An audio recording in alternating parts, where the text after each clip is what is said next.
Hey YouTube, today we have a Yugioh deck profile for the April 2015 ban list, and here's Kyle to present it for you. Hello everyone. So I'll start off the deck. We play 3 Elemental Heroes. Shadow Mist. Shadow Mist is a must at 3. He searches out your mass change, some of your E-Heroes. He's a little bit slower than I would have liked him to be, having to have him special summoned and destroyed to get the search. But, you know, it's what we have. And so I'll definitely play him until we get something better, or when Stratos returns off the ban list. Next up, we play 2 Bubble Man. I kind of play this deck somewhat like Bubble Beat, but not really. I just keep Bubble Man at 2 because he gets really cloggy. I don't play a lot of monsters, so you know that it's usually not a problem with having monsters, but just having to set some of the spells in your hand that are just better to keep in your hand, like say an Upstart Goblin or a Soul Charge, because you don't want to risk that getting like blind MST'd, stuff like that. So I just keep 2 Bubble Man just to spam the board and get some rank 4 plays off. Next up, for our last Elemental Hero card, we play 2 Alias. Alias is good at 2. I don't play Gemini Spark, so I wouldn't play 3, and I just use him for pretty much like a Miracle Fusion target a lot of the times. And just a really good first turn card in general. Just if you're going second, to just normal summon the Alias and then just beat over whatever they had going for them first turn. Next up, for our non-E-Hero monsters, we play 2 Goblindeberg. Use him to bring Shadow Mist from your hand to get his search effect, and he's definitely good because you can search him with Rhoda. Since he's a warrior, you can make Blade Armor and Excalibur, so he's really good for rank 4 plays and also just for getting your Shadow Mist out. And then if you don't have a Shadow Mist in your hand, there's always Summoner Monk, who can get it from your deck. All you have to do is have a spell in your hand to pitch to grab a Shadow Mist. It's a definitely good card to play. Sadly, it's only at 2, otherwise you'd probably play 3. But for now, 2 is viable. So that's all our monsters. We play a pretty small monster lineup. But let's get on to the spells. 3 Upstart Goblins. Really just to thin your deck out. You don't really want to have to wait to get to your Darklaw. You want to get Darklaw out as quick as possible. And Upstart Goblin is the card that can really just, almost for like free, just get you to your power cards and floodgate cards that you need to bring out Shadow Mist and get Darklaw. So you're essentially playing a 37 card deck if you play 3 Upstart Goblins. Next up, I play 3 Miracle Fusion. I like Miracle Fusion in this deck because if you don't play it, really your only other option is to just make Darklaw and protect it. But, you know, having Miracle Fusion just as a second sort of playmaker card, you can really make some of those fusions that can really be devastating, especially stuff like Absolute Zero and The Shining. Makes your opponent kind of have to work to get around those cards, and I think that's a really powerful thing in the format right now. For our search cards, we play 1 E-Call. I only play 1 E-Call because I only play like 7 hero monsters. And then I play 3 Rhoda because I do like to search the Goblindeberg. Depending if I have a Shadow Mist or a Goblindeberg in my hand, I'll use the Rhoda to basically just go for the other one and get that Darklaw out as quick as possible to lock down my opponent. Then I play 3 Mass Change. I don't play Form Change or Mass Change 2 or even Mask Charge. Mass Charge is kind of condition based. I do a lot of Miracle Fusion plays, and so a lot of my E-Heroes are banished.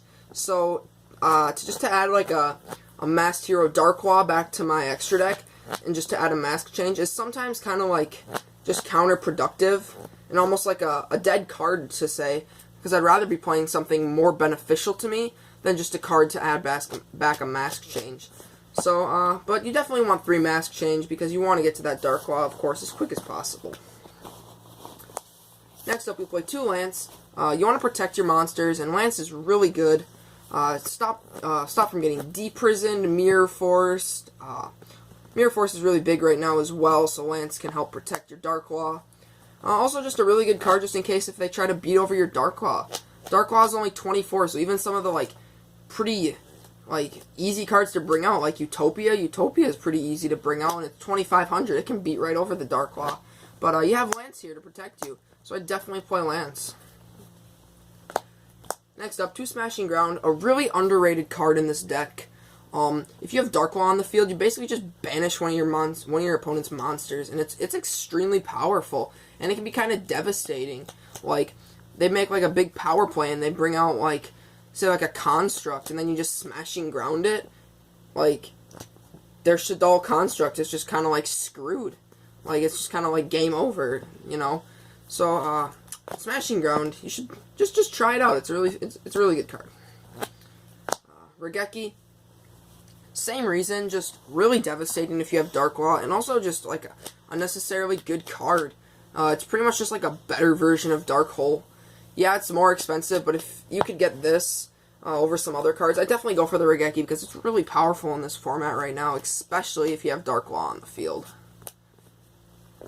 Then we have one Soul Charge. Soul Charge can be played in pretty much any deck. It's good early game, mid game, sometimes late game, just to help, you know, bring back your monsters and make some nice plays when you have nothing else. 3 MST. This is my last spell card, and I would not drop this to 2 ever. I really like having 3 MST just as the option to pop like a Skill Drain, a Vanities, you know, anything that could be stopping me, or even just to like blind MST one of their set face downs when I'm going to go for like an OTK. Even it's just a really good card, and I would definitely not take out any MSTs unless I absolutely have to. That's all for the spells. Now we'll get on to my minuscule trap lineup. Play 2 Mirror Force. If you have Dark Claw on the field, Mirror Force absolutely destroys your opponent. They attack and you just banish all their face-up monsters. In attack position, of course. It's an extremely powerful card, and it's just pretty good. Like, they go for a big push, and then you just activate Mirror Force, and they're like, well, shit. 2 Deep Prison. Another really good card. Like, just if they attack, just to have that Deep Prison, just in case you don't have Dark Claw on the field, just to banish some of their monsters, so they can't do their shenanigans in the graveyard. You know, Call the Haunted, or any stuff like that. None of that shenanigans. Now for the 1-0s, we play 1 Vanity's Emptiness, 1 Bottomless, and 1 Call the Haunted. I might drop Call for like a Compulse or a Warning, but I do like having Call. You know, sometimes if like my Shadow Mist gets warninged, being able to call the Shadow Mist back to still get the effect, it's pretty nice. So I definitely like having the Call, but I might cut it out. I just gotta do a little more testing, of course. So that's the main deck. We play 40 cards in the main deck. Now on to the extra deck. I play 2 Shining. He's the one I go into a lot. He's a 3200 beater when you bring him out. He's extremely powerful, I think. Just being able to add them back, and also just a really big beat stick, just to kind of help you with your OTK, and a good use for Alias. 1 Escuriardo. I just play him so I can banish Dark Claw from my graveyard. Pretty much, like if I just have a Shadow Mist and a Dark Claw in my grave, I can just make him. That's really like the only reason I play him. Gaia, just to get over some of those like bigger cards, you know, like I don't know, Quasar. Just like half the attack with Gaia, you know, just shenanigans like that. 1 Absolute Zero. This card can like actually win you the game. Like if you're down and they have like a pretty big board and you like top deck Miracle Fusion and you have like a Bubble Man and like a Shadow Mist in your grave, you just make Absolute Zero and then you're like, alright, come at me, bruh. And then they kill your Ab Zero and their monsters all die. It's a great card. It's very powerful. So that's all we play for the E-Hero Fusions. Now for the Masked Heroes, I play 2 Dark Claw. 3 is just a little too much. You know, you don't always get your mask changes off, and I just don't really have the room to play a 3rd Dark Claw. And I think 2 is just a really good amount right now. 1 Anki. You could take out the Anki for a Acid, but I do kind of like Anki. I mean, he's a 2800. You can, if you have Dark Claw on the field, and then say you draw a mask change, you set the mask change, and if they try and beat over your Dark Claw, you just mask change him for Anki, and then he goes up to 2800. So it's pretty good just to like swap out the Dark Claw for the Anki, so they end up killing their own monster. Pretty nice. And for the last master, I play 1 Koga. I just play this card so I can get rid of, like, I don't know, the Shining. I don't know why I would ever get rid of that. Or Alias, pretty much. If I don't have any other play to do with the Alias, I might just mass change him into a Koga for a big beat stick. So that's all the hero fusions. Next, onto the Ixies. I play one Honor Arc. Honor Arc's a really good card this format. Same thing with Castell. But I personally like Honor Arc. It's pretty much just like personal preference. Next up, I play one Blade Armor and one Excalibur. These are just for your OTKs, pretty much. Like, you'll go into either one of these depending on the situation. Blade Armor, if they have a couple monsters you want to attack over. And then Excalibur, just to hit them for a whopping 4K. So it's pretty much just situational, but they really help you go for your OTKs. Black Ship of Corn. Pretty good card. I still like it.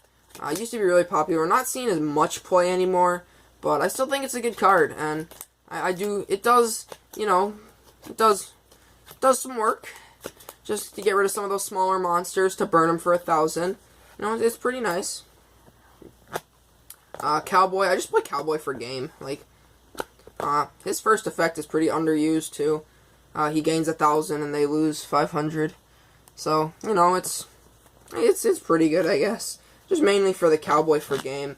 And I want Maestro, just in case you need to stall. Like, that's something you can do with Summoner Monk. Like, if you're in a bad spot and, you know, you're kind of down, one of the better things to do is to go, like, Summoner Monk into another Summoner Monk and then just overlay from Maestro. Just to stall out your opponent, force them to get around it, and yeah, it's really good. So, thanks for watching, you guys. This deck is a lot of fun. You should definitely try it out. Pretty cheap. Just buy the structure decks, then just pick up a couple extra cards. And yeah, thanks for watching. See ya.